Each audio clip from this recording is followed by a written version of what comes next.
युवराज Dongre news, सत्य, स्पष्ट, निर्भीड। हा भारताचा बाप बाबासाहेब आंबेडकर आहे आणि बाबासाहेबांच्या लिखित संविधान हे संविधानावर चालतो, कुठल्या कुराणवर या कुठल्या बायबलवर या कुठल्या ग्रंथावर चालत नाही। या भारत हा संविधानावर चालतोय, लक्षात ठेवा। कुठला सगळे धर्म बाबासाहेबांच्या संविधानाला वाचू शकत नाही, पण संविधान असं आहे की सगळ्या धर्माला वाचू शकतो। म्हणून म्हणतो बाबासाहेब आंबेडकर हा भारताचा बाप आहे, हे लक्षात ठेवा। एक मातंग समाज, एक मातंग समाजातला व्यक्ती कितीतरी असेल असे, तो व्यक्ती बघा या उपवर्गीकरणाला विरोध करतो आणि त्याचं वक्तव्य बघा। जय भीम, जय शिवराय आणि जय संविधान।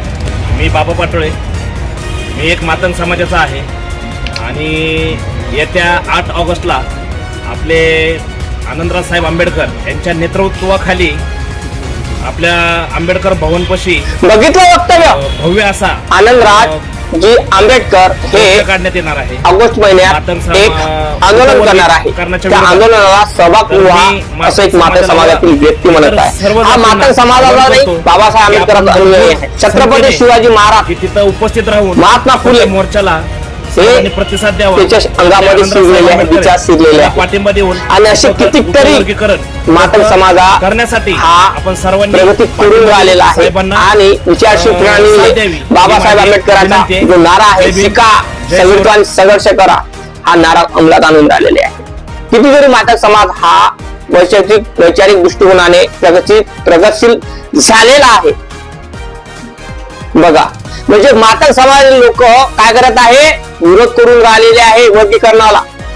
ते म्हणत आहे अगोदर काय उखाडलं आम्ही, आता काय उखाडणार, वर्गीकरण झालं तर शाळेत जावं लागेल, पण शाळेत गेल्यावर जिल्हा परिषद शाळेत जाव की खाजगी शाळेत जाव अजून माहित नाही।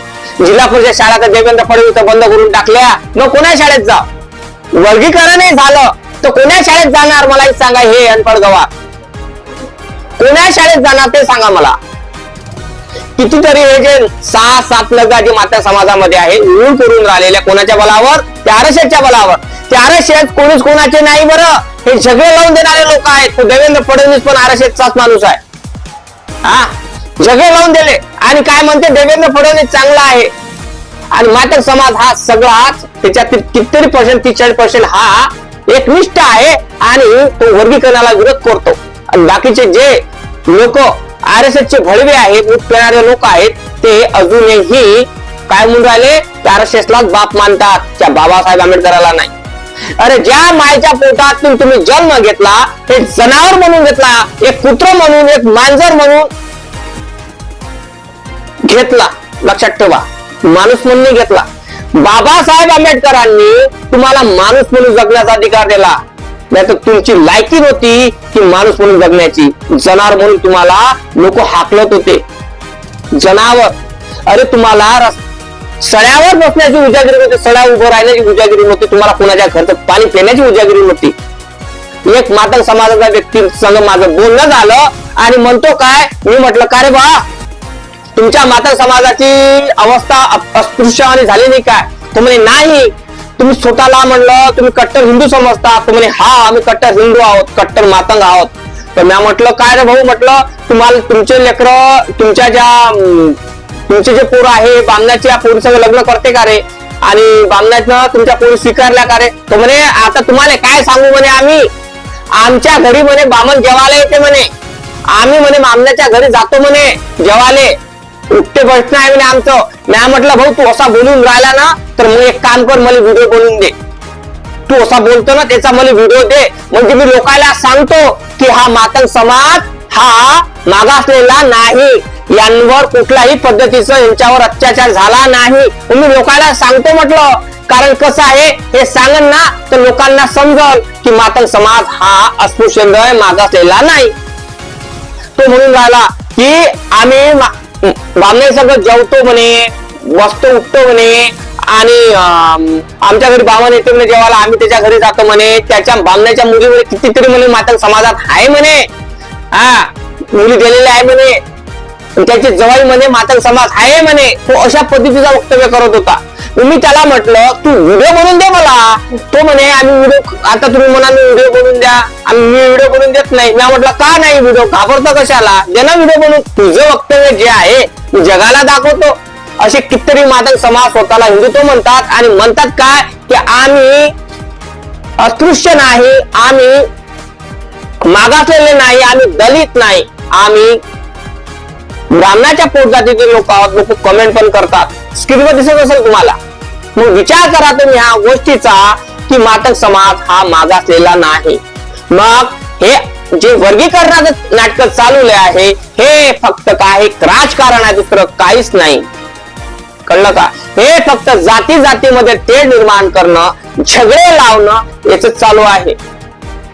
तुम्हाला माहित असेल हा जो देवेंद्र फडणवीस हा सांगतो तुम्हाला सुप्रीम कोर्टाचा आदेश म्हणतो, सुप्रीम कोर्टाचा आदेश म्हणतो, सुप्रीम कोर्टाचा आदेश आहे उपवर्गीकरण करावंच लागत, सुप्रीम कोर्टाचा आदेश आहे असा म्हणतो.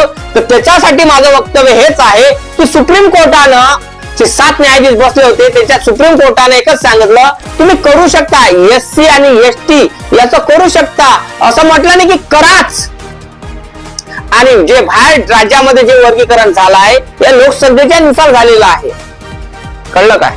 हा, मग कराच असं म्हटलेलं आहे, करू नका असं म्हटलं, म्हणजे कराच बा असं म्हटलं नाही, हा करू शकता असं म्हटलेलं आहे सुप्रीम कोर्टानं. आणि हा माणूस काय म्हणून राहिला, करा म्हणते, सुप्रीम कोर्टाचा आदेश आहे हा पाळावाच लागेल. हा माणूस किती आदेश पाळले रे आतापर्यंत त्या माणसाने. हा माणूस काय खरा बोलतो हेच त्याला माहित नाही, काय बोलतो हेच त्याला माहित नाही. आणि हाच माणूस डिजिटल रंग बदलणार आहे ह्याच त्याला माहित नाही. सुप्रीम कोर्ट बाप नाही आहे, लक्षात ठेवा. सुप्रीम कोर्ट बाप नाही आहे, संविधान बाप आहे जगाचा, लक्षात ठेवा. भारताचा बाप संविधान आहे, सुप्रीम कोर्टाचा बाप संविधान आहे. संविधानापेक्षा कोणीच मोठं नाही आहे, सुप्रीम कोर्ट नाही आहे आणि हायकोर्ट नाही आहे, लक्षात ठेवा. लिहिणारा किती मोठा असं नाही लक्षात ठेवा. म्हणून सांगतो हा भारताचा बाप बाबासाहेब आंबेडकर आहे आणि बाबासाहेबांच्या लिखित संविधान हे संविधानावर चालतो. कुठल्या पुराणवर या कुठल्या बायबलवर या कुठल्या ग्रंथावर चालत नाही. या भारत हा संविधानावर चालतोय, लक्षात ठेवा. कुठला सगळे धर्म बाबासाहेबांच्या संविधानाला वाचू शकत नाही, पण संविधान असं आहे की सगळ्या धर्माला वाचू शकतो. म्हणून म्हणतो बाबासाहेब आंबेडकर हा भारताचा बाप आहे, हे लक्षात ठेवा. जे खाऊन राहिले ना हे बाबासाहेबांच्या भरोशावर खाऊन राहिले आणि बेमान होऊन राहिले. तुम्ही ज्या ताटात खाल्लं तिथंच हागले, त्या ताटाला भंग पाडले, तिथंच किडे झाले आणि बेमान झाले की बाबासाहेबांना काय केलं. कितीतरी मातक समाजातील काहीतरी लोक आहे की ते अजूनही वाईट पद्धतीनं कमेंट करतात, वाईट पद्धतीने शिवी देतात. आणि कितीतरी पर्सेंट असे लोक आहेत की बाबासाहेबाला मानतात. तुम्हाला स्क्रीनवर एक व्हिडिओ दिसत असेल एका लहान मुलाचा. तो मुलगा मातंग समाजाचा आहे आणि तो मुलगा मातंग समाजाचा आहे, पण त्याच्या घरी बघा बाबासाहेब आंबेडकरांचा पण फोटो आहे, दिसतो तुम्हाला. मी काय सांगून राहिलो, मातंग समाजातील लोक खराब नाही, त्याची विचारसरणी खराब नाही. कितीतरी लोक असे आहे की ते स्वतःला कट्टर हिंदू म्हणतात आणि काय म्हणतात स्वतःला आम्ही बामणाचे औलादी आहोत. हा लोकांसाठी हा व्हिडिओ आहे. माझ्या मातंग भाऊ जे आहे बाबासाहेबाला विचाराने मानतात, बुद्ध फुले शाहू आंबेडकरांच्या विचाराने मानतात, त्यांच्यासाठी हा व्हिडिओ नाही, लक्षात ठेवा. त्यांच्यासाठी आपण बोलतच नाही. का नाही बोलत? कारण महामानवाचे विचार आम्ही अंमलात आणलेले आहे. महामानवाला आम्ही मानतो. आम्ही कोण अण्णाभाऊ साठेला शिवी देत नाही, या कुठल्याही महामानवाला शिवी देत नाही. का? कारण आमच्या काळजातच बाबासाहेब आंबेडकर बसलेला आहे. आमच्या बापानं जातीवाद केला ना, आम्ही कशाला करू? बरोबर नाही का? या दृष्टिकोनातून तुम्हाला एकच सांगायचं आहे की जातीमध्ये झगडे लावण्याचं कारस्थान हे चालू आहे. आरक्षण राहिलं बाजूला, काहीतरी आंबेडकरी चळवळीतले नेते अण्णाभाऊ साठेला लवजी वस्तादला शिवी देऊन राहिलेले आहे, काही पद्धतीने वाईट पद्धतीने बोलून राहिलेले आहे. अशा पद्धतीने बोलू नका, कारण महामानवाचे तुम्ही आदर नाही करणार तर मग कोण करणार? आपल्या बापानं सगळ्या लोकांचा आदर केला, आपल्या बापानं आदर करायला शिकवलाय, आपण अनादर का करायचा? हे माझं मत आहे. ते अण्णाभाऊ साठे असो, लवजी वस्ताद असो, कोणाचाही आपण अनादर करायचा नाही, आदर करायचा. कारण कोणालाही कोणाच्याही महामानवावर वाईट बोलले तर कोणालाही जमते, हे लक्षात ठेवा. आपल्या बाबासाहेबांवर कोणी बोलत असेल तर आपण त्याची बोट कापतो, जीभ कापतो. मग त्याच्या महामानवावर कोणी बोलत असेल तर ती शिवीगाळ करणार, सगळ्या गोष्टी करणारच आहे. पण माझं मत एकच आहे, जेव्हा हा प्रश्न विचारतो त्याचे उत्तर द्यावं, हे माझं मत आहे. कारण ही कॅपॅसिटी असली पाहिजे. तुम्ही शिव्या देण्याची तुमची कॅपॅसिटी आहे. तर एखाद्याने तुम्हाला प्रश्न विचारला की अण्णाभाऊ साठे कोण होते, लवजी वस्ताद कसे काय केलं त्यांनी, ते लवजी वस्तादनी भारत स्वतंत्र करण्यासाठी कुठले कुठले उपक्रम केले, हे तुम्ही एखाद्याने प्रश्न विचारला तर त्याचं उत्तर देण्याचं पण आपल्यापाशी धाडस असलं पाहिजे. तसं आपण लोकांना शिवी देऊ शकतो, कुठल्याला जातीविषयक शिवी देऊ शकतो, तसं आपल्यापाशी धमक असली पाहिजे. लोकांना त्याचं प्रश्नाचं उत्तर देण्याची पण लायकी असली पाहिजे, माझं मत आहे. कारण शिवीगाळ करून वाईट सुलट बोलून तुमचं हे उत्तर नाही. खूप मातंग समाजातील महिला खूप शिवी देऊन राहिलेल्या, मुलं शिवी देऊन राहिलेले आहे, हे उत्तर नाही. आणि आपल्या बौद्ध समाजातले किती आंबेडकर चळवळीतले नेते अण्णाभाऊ साठेंना वाईट सुलट बोलतात, लवजी वस्तादांना वाईट सुलट बोलतात, हे असं बोलू नये माझं मत आहे. कारण महामानवाची विचारसरणी आपल्याला जग प्रसिद्धी करायची आहे. आपल्याला बाबासाहेब आंबेडकरांचं जे धाडस होतं, जे स्वप्न होतं की आम्हाला सगळा भारत हा बुद्धमय करायचा आहे, बाबासाहेब आंबेडकरांचं स्वप्न. कारण बाबासाहेब आंबेडकरांनी तिरंगा होता, आपला धम्मचक्र अशोक चक्र दिलंच आहे. पण ही जी जातीमध्ये जे दिसून राहिलं आपल्याला, ही जाती प्रथा आहे, हे बाबासाहेब आंबेडकराला नष्ट करण्याची आहे. कारण तुम्हाला माहितच आहे बाबासाहेब आंबेडकराला घराघरामध्ये बुद्ध न्यायचा होता, हे त्यांचं स्वप्न होतं, हे त्यांचं धाडस होतं. हे धाडस आपल्याला पूर्ण करायचं आहे. हा रथ आपल्याला सगळ्यांना घरोघरी न्यायचा आहे. तर माझ्या मांग बांधवांनो, माझं एकच म्हणणं आहे, तुम्ही जातीवाद करू नका, झगडे लावू नका, दंगा फसाद करू नका. तुम्हाला जिंदगी जगायची असेल, चांगली पद्धतीने जगायचं, बुद्धाकडे वळा. कारण बुद्धाशिवाय पर्याय नाही. बुद्धच एकमेव रस्ता आहे की तुम्हाला प्रगतीमध्ये घेऊन जाईल. कळलं का? जय भीम, जय शिवराय, नमो बुद्धाय, जय शिवराय, जय जिजाऊ, जय रमाई.